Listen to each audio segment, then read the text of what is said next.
მაქვს ცვივა და ფრჩხილები გემტვრევა? გონია რომ ეს შეგიძლია სეთების შეზავით და ძვირადღირებული შამპუნებით მოაგვარო. უნდა იცოდე რომ ეს შეიძლება უფრო სერიოზული პრობლემების შედეგი იყოს და გირჩევ მეტი სერიოზულობით მიუდგე ამ საკითხს. მაგალითად, შესაძლებელია გაქვს ნაწლავის პრობლემა და ამის გამო არ ხდება სასიცოცხლოდ მნიშვნელოვანი ვიტამინების და მიკროელემენტების შეწოვა. ისეთი როგორიცაა რკინა, იოდი, თუთია, სელენი, ბეჭდვის ვიტამინები, რაც პირველ რიგში აისახება თმაზე და ფრჩხილზე. თუ არ მოაგვარებ ამ პრობლემას, შემდეგი ეტაპი იქნება ისეთი ორგანოების ფუნქციის მოშლა, როგორიცაა ფარისებრი ჯირკვალი, იმუნური და ნერვული სისტემა, რაც გაცილებით სერიოზულ დაავადებებს გამოიწვევს.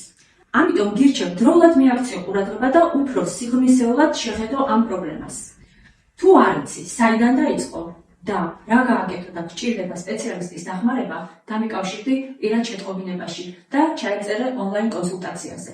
მე ვარ ილია გურგილაძე, ექიმი ნუტრიციოლოგი, დაგეხმარები გაიუმჯობესო ჯანმრთელობა ისე, რომ აღარ დაგჭირდეს ექიმი და წამალი.